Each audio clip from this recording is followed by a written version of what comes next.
こんにちは。僕の名前はモーリスです。今日私は日産 GTR を運転します。始めましょう. Oftewel in het Japans, ik ben Maurice, ik ben vandaag op de Nürburgring. Vandaag ga ik rijden met deze Nissan GTR en ik ga jullie er alles over vertellen. En vooral of deze auto in de huidige tijd nog steeds zo fenomenaal is als dat hij destijds was. Laten we beginnen.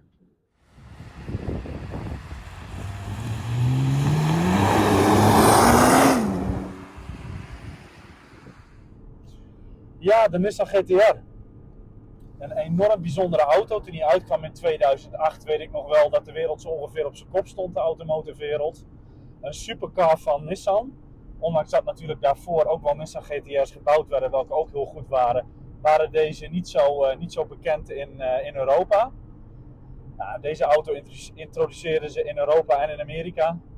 Nou, met 3,8 liter, twin turbo V6, tussen de 500 en 600 pk. Ja, was het sneller dan wat dan ook. Echt een enorm bijzondere auto.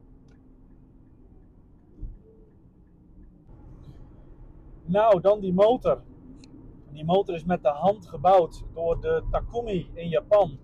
3,8 liter, twin turbo. Ja, en eigenlijk zoveel vermogen als dat je maar kan wensen.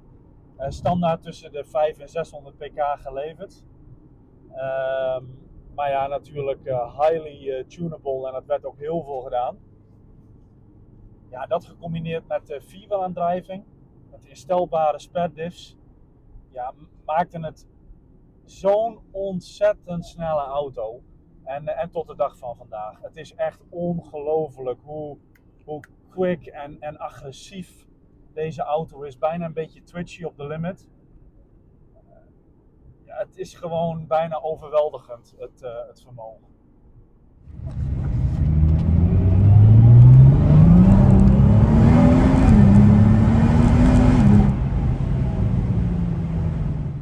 Ja, dan de versnellingsbak. Betreft een 6-bak transaxle, dus de versnellingsbak zit hierachter. Met flappy pedals. Ja, en ook in die tijd een van de beste bakken die er waren. Toen de meeste bakken nog heel erg stoterig en langzaam waren, was dit een enorme snelle bak. Schakelt enorm fijn, luistert precies naar wat je wil. En ook enorm sterk, deze versnellingsbakken. En ik meen me ook te herinneren, een van de duurste onderdelen van de hele auto destijds. Oké, nou hoop ik dat je het goed kan horen op de video hoe deze auto van binnen klinkt als je ermee rijdt.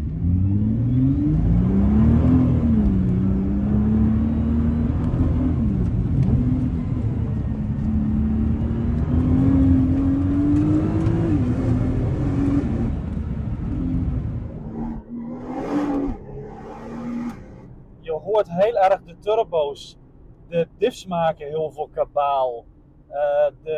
De aandrijflijn zinkt. Ik bedoel, het is net alsof je in een straaljager zit. Ik bedoel, en zeker on the limit is deze auto ook best wel nerveus en maakt zoveel interessante geluiden.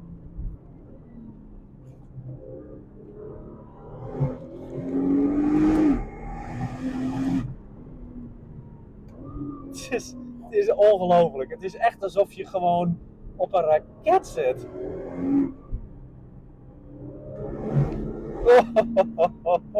En het drift alle kanten op, echt. Je glijdt alle kanten op. Ik zit nu achter een vrachtwagen, dus ik kan nu rustig wat vertellen over het interieur. Nou, het interieur is best wel gaaf, heeft door de jaren heen ook wel een aantal updates gehad. Ondanks dat dit een aangepaste versie is, als verhuurder voor op het circuit met een kooi erin en de achterbank eruit. Nou, voor de rest is die standaard. Die navi-schermen hebben bijvoorbeeld in de verschillende jaren een update gehad. Maar ook wel het dashboard, stuur, kleinere airbag. Er zitten prachtige accenten in van carbon. Waar je normaal gesproken bij Japanse auto's dat toch wel heel erg conservatief kan zijn. Hebben ze hier toch wel het best gedaan om het wat gaver te maken met hele aparte stoelen zitten erin. Kuipstoelen, een rood stikseltje. Ja, het is wel gewoon af. Maar we moeten natuurlijk niet vergeten dat dit geen enorm dure supercar was in vergelijking met concurrentie. Dat is natuurlijk een hele betaalbare auto in vergelijking met een Porsche Turbo of dat soort concurrenten. Dus dan mag het interieur ook wel ietsjes minder zijn. Dat wordt dan door de doelgroep natuurlijk meer geaccepteerd dan bij de hele dure exclusieve supercars. En wat deze auto nou zo onderscheiden, was natuurlijk dat immense brute vermogen gecombineerd met de vierwielaandrijving. Dus eigenlijk let je niet eens zo op het interieur als je met deze auto rijdt, want het is puur beleving.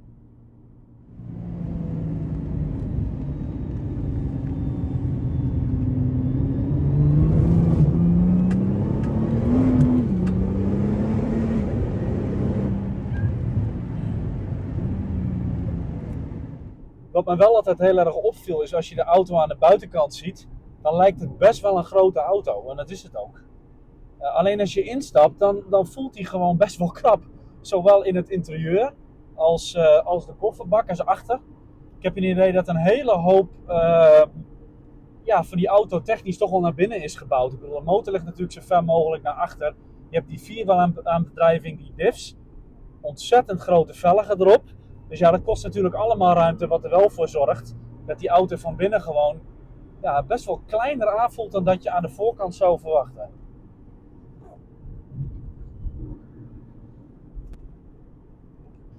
En het interessante is, deze auto is redelijk vol instelbaar, want je hebt namelijk 3 settings op de differential, hoe agressief je wil dat die spet. Je hebt bij de standaard straatversie een setting voor het onderstel, comfort, normaal of R. En hetzelfde geldt ook voor de traction control. Dus het is niet zoals bij die oude BMW M5 V10 bijvoorbeeld, dat je 28.000 verschillende instellingen kon doen op alles. Maar dit is redelijk overzichtelijk en ook wel begrijpelijk. Maar als je hem in comfort zet, dan valt het best wel mee. Bij de straatauto, dat weet ik nog van de tijd dat ik veel met deze auto's reed toen ze net uitkwamen. En als je alles op R zet, dan is het gewoon knetter en knetterhard. Tja, hoe een auto als dit samen te vatten. Ik denk dat het een hele betaalbare supercar is. Een hele interessante tegenhanger van de traditionele Porsche en dat soort auto's die mensen dan kopen als het financieel goed gaat. En het is daarnaast ook een bijzonder betrouwbare auto, want ik weet dat het bedrijf waar ik deze auto gehuurd heb, RSN Nulboek, deze auto ook als ringtaxi heeft gebruikt. En volgens mij alleen een keer de 2 turbo's vervangen heeft op 50 of 60.000 kilometer alleen maar aan ringkilometers. Nou, dat is natuurlijk bijzonder indrukwekkend, gezien het feit dat een rondje Nürburgring het zwaarste is wat je in een auto aan kan doen. Dus ik denk dat je met deze auto een hele betaalbare beleving koopt. En daarmee eigenlijk een betaalbare supercar. Tot ziens vanuit Nürburgring. Tot de volgende keer.